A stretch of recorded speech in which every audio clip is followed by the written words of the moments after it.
The Chaos Dribbler Human Coin Flip. This player doesn't beat defenders. He negotiates with reality. 1 second, he's nutmegging 3 people inside a phone booth. The next, he's dribbling straight into the advertising boards like they insulted his family. The pitch becomes a casino, and he's pulling the lever every time he touches the ball. The rule is simple. Receive, ignore options, drive directly into danger. If it works, he looks like the future of football. If it fails, he looks like a fan who won a competition to play. He turns matches into social experiments. Teammates start making decoy runs they don't believe in. Opponents start triple teaming a man who might just trip over his own shoelaces. Coaches beg him to release earlier, to scan, to respect the structure. He hears all of that and translates it as dribble faster. Video analysts show him clips of missed passes. He shows them a clip where he destroyed 3 careers with 1 touch. He wins matches nobody else could win. He loses matches nobody else could lose. Beautiful, exhausting, uncoachable. And the next one doesn't even need the ball to cause problems. The freelance striker, pressing allergy. This forward treats defending like unpaid overtime. The plan says, first line of pressure, curve the run, block the passing lane. He says, I'll wait up here in case something magical happens. The idea is simple. Conserve energy for glory. While teammates sprint like their lives depend on it, he jogs in elegant half circles pretending to care. He presses the goalkeeper once every 3 weeks just to keep the myth alive. The rest of the time, he guards space that doesn't exist. When the ball arrives, he suddenly turns into a superhero. Goals from nowhere, finishes so calm they feel disrespectful. 1 touch like an apology to physics. Coaches show video clips of how modern strikers defend from the front. He nods politely and then continues to guard the center circle like it's his personal parking space. Data says he's a liability. Highlights say he's a savior. He wins you points with genius. He costs you points with laziness. And somehow both feel inevitable. Now imagine the same attitude, but in midfield. The Luxury 10, Tactical Tax Evasion. Every team carries this player like an expensive piece of art. He floats between lines, never quite where the shape wants him, always where the ball feels romantic. Defending to him is a rumor he once heard about in another league. The mechanism is ancient. Give him freedom, receive miracles. Through balls nobody else sees, first touches that look edited, assists that feel like insults. He treats pressing triggers like optional DLC. The backtracking sprint is an endangered species in his ecosystem, but the moment the opponent has possession, the formation becomes a 10-man puzzle. Teammates run extra kilometers to protect his right to walk. Coaches design entire systems just to hide one man's disinterest in effort. Fullbacks stay deeper. Midfielders carry oxygen tanks. Sometimes it's worth it. Sometimes it's a crime scene with shin pads, genius with conditions attached. And the next type doesn't ignore the system, he declares war on it.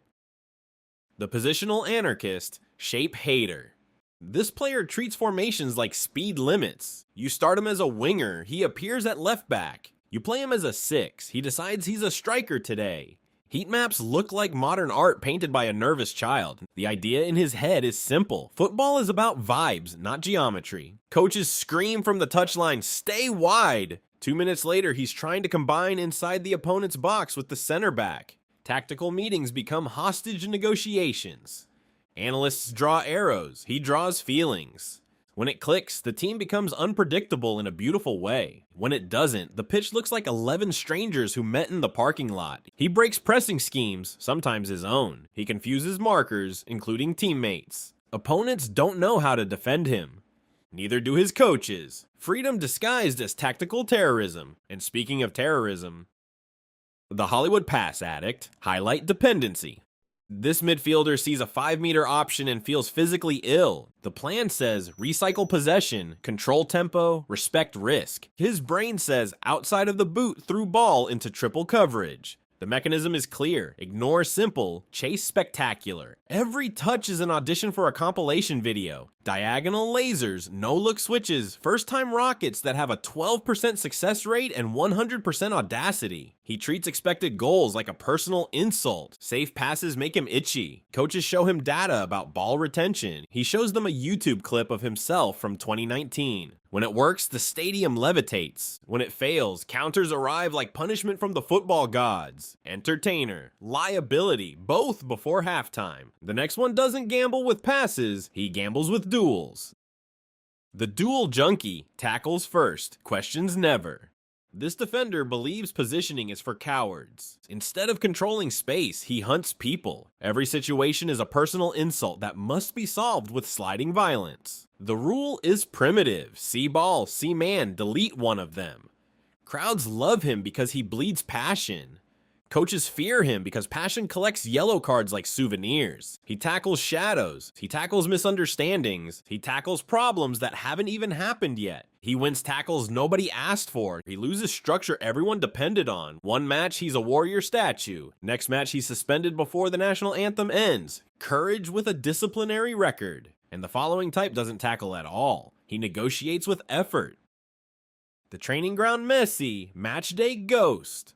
On Tuesday, he's untouchable. Nutmegs and rondos, free kicks that kiss the bar, teammates whispering about a hidden superstar. The coaching staff start dreaming about a system built around him. On Saturday, he looks like his twin who doesn't enjoy football. The idea is tragic. Confidence only exists without consequences. Opponents press him once, and the magic evaporates. Decisions arrive a second too late, touches suddenly heavy like wet coats. He dominates mannequins. He fears fullbacks. Coaches try psychology, patience, special routines. He remains the greatest player in history, between cones. Potential without translation.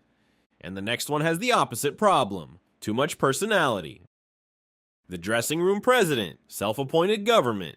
This player doesn't follow the coach follows him. He organizes meetings nobody asked for, changes set-piece routines mid-match, explains tactics to assistants who wrote the tactics. The mechanism is power disguised as leadership. He corrects captains. He interrupts halftime talks. He refers to the club as we and the staff as them. When results are good, he's called a winner with standards. When results dip, he becomes a parallel regime inside the club. Teammates listen because he's influential. Coaches tolerate because he's important. But every instruction passes through his personal filter of ego. Useful, dangerous, unfireable. And the next type is even scarier because he's actually right sometimes. The tactical genius who hates tactics. This player understands football better than the coaching manual. He asks questions in meetings that make assistants sweat. He points out flaws in the press, suggests angles nobody prepared. The idea is uncomfortable, intelligence without obedience. On the pitch, he improvises solutions the system never planned. Off the pitch, he rolls his eyes at PowerPoint sessions. He respects the game more than the process. That terrifies institutions. Coaches love his brain, fear his independence, because once a player knows he's smarter than the plan is already dead. Vision without permission. And now meet his chaotic cousin. The momentum surfer, emotion over structure. This footballer plays feelings, not matches. If the first action goes well, he turns into prime legend. If the first action fails, he spends 89 minutes arguing with gravity. The mechanism is simple. Confidence equals ability. Coaches demand consistency. He offers weather forecasts. At 2-0 up, he attempts back heels in his own box. At 0-1 down, he forgets how legs work. A living barometer of team mood. Psychologists study him like a natural phenomenon. Brilliant when the wind is right, unusable in storms. And the next one doesn't even wait for emotions. He waits for the spotlight. The big game only player, calendar specialist. This footballer owns two versions of himself. League match in February, invisible like a polite ghost. Champions League quarterfinal, suddenly he's possessed by legends. The rule is cruel, motivation tied to occasion. Coaches beg for weekly standards. He responds with one bicycle kick every 3 months that resets his reputation. Teammates don't know which edition will arrive. Opponents fear him only on special dates. He treats regular fixtures like rehearsals, finals like therapy, hero with a limited schedule, and finally, the purest form of uncoachable. The natural force, system proof. This player doesn't adapt to tactics. Tactics adapt to him. You can build a low block, he shoots from 30 meters. You can press high, he dribbles through the press like it apologized. The mechanism is unfair, talent beyond frameworks. Coaches arrive with philosophies and leave with compromises. Formations bend around his habits like metal around heat. He ignores pressing angles designed by PhDs. He solves them with instincts designed by childhood. He wins matches alone. He ruins structures together, a blessing with side effects.